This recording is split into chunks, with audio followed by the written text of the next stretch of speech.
Hey guys, welcome back. So it dawned on me that I didn't really go into the pros and cons of the two typical kinds of agencies that you have in the modeling industry. See, there are some good things about these agencies and some bad things about these agencies. So you want to be mindful based off of what you're looking for and what the agency provides, which one will be the most suitable for you. So I'm going to dive right into it right after this.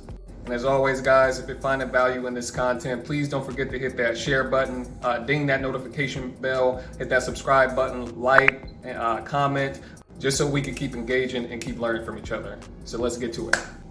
So in modeling, there's basically two different sorts of agencies. So you're going to have your boutique agency, and then you're going to have your high-end fashion agency. So let's dive into the boutique one first. So boutique, what makes it different from the high-end fashion agency is it's going to be more smaller.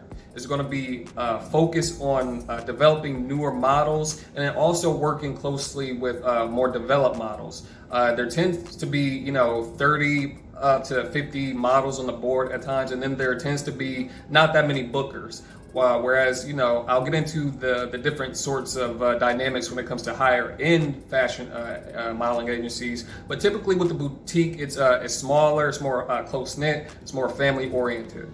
So one of the good things about being on a boutique agency is that the boards are smaller. So if the boards are smaller, that means that you're going to have more one-on-one, more development with your bookers and things like that. They're going to be more apt to get back to you quickly when you call them. They're still going to be busy and things like that. Don't get that misconstrued. But the thing is, they're going to be more heavily invested into developing you as a model because their board isn't as big as a high-end commercial board. And this is a good thing because for models that are just breaking into the industry, they're going to help you with your development. You're going to learn the ins and outs of what it means to be a professional model and actually grow along with the agency. And that's going to be really, really cool and vital almost for a lot of newcomers, just because this is an industry that is a business, and I feel like when people get into modeling, they forget that. So having being on a boutique agency board, that's going to give you the ins and outs and really, really help you understand how the business is run. Another thing about boutique agencies is it's more inclusive. So it's going to vary in different ages, different sizes, shapes, ethnicities. Not to say that high-end fashion and commercial boards don't have a diverse array of ethnicities and things like that, but the boutique differs because, again, you could be 5'6", 5'7", and be working as a model, and then you could also be 6'4" sometimes if you fit a specific look and aesthetic. So another thing about boutique agencies is because they work with clients that offer a wider range of products and services, these are going to be people who look like more of your everyday people who are just really, really good looking. Like I said, it kind of fits in the more so commercial model mold. It's not as stringent, it's not as strict as a high-end fashion board. So again, this is going to be more beneficial to people who have been modeling for a while and they're getting up in age, or if it's a newcomer that's just starting out and getting their feet wet in the industry. And the last point I want to make about a pro is that there's more divisions typically. So on a boutique agency, you're more likely to have that fit board. You're going to have the fitness board at some agencies. You can have plus size more so at a boutique agency, and then of course commercial and fashion.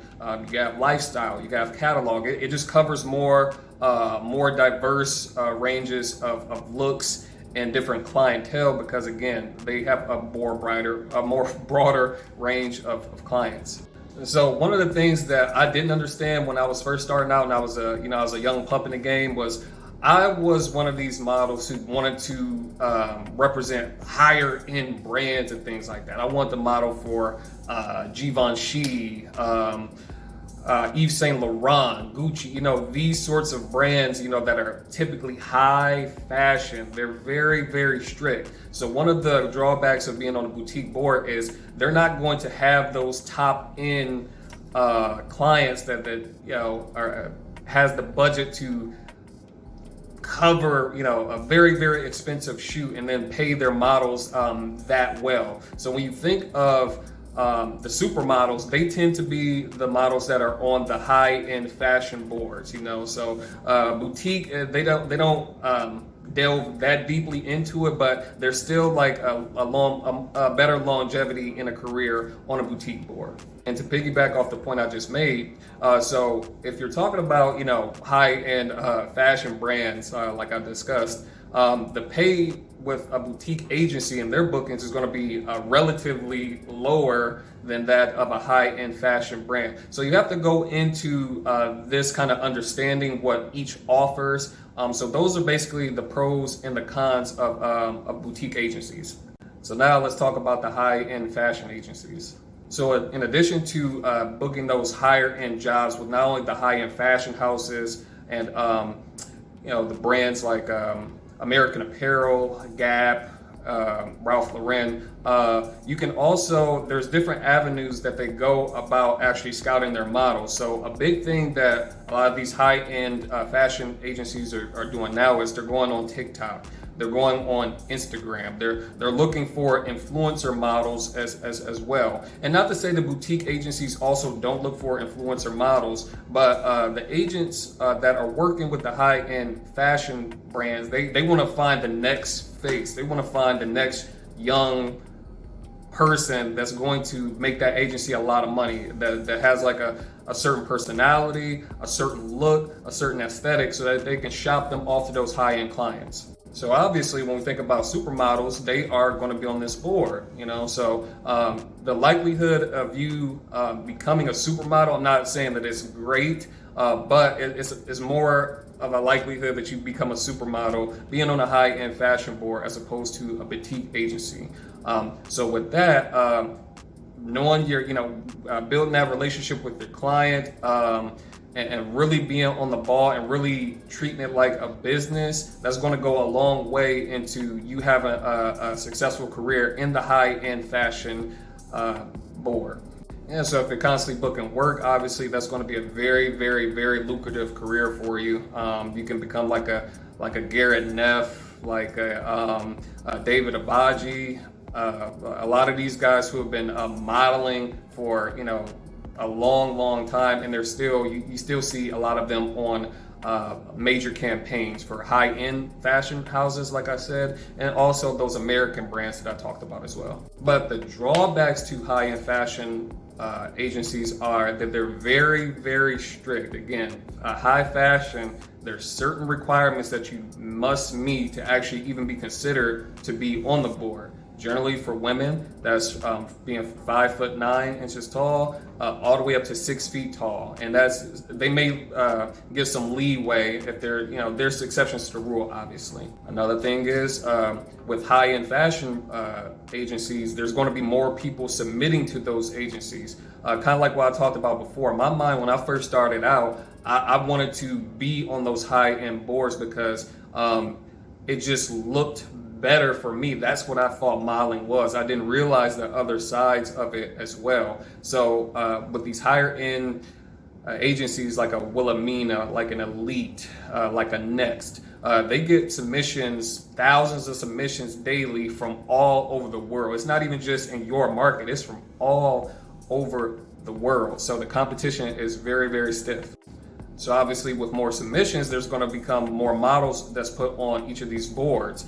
So again, it's going to, if you're not booking and things like that, or if you don't have like a great relationship with your booker and things aren't progressing along, what typically happens is they can shelf you. So I'll break it to you like this. So let's say that you're a new face that just got signed to Wilhelmina.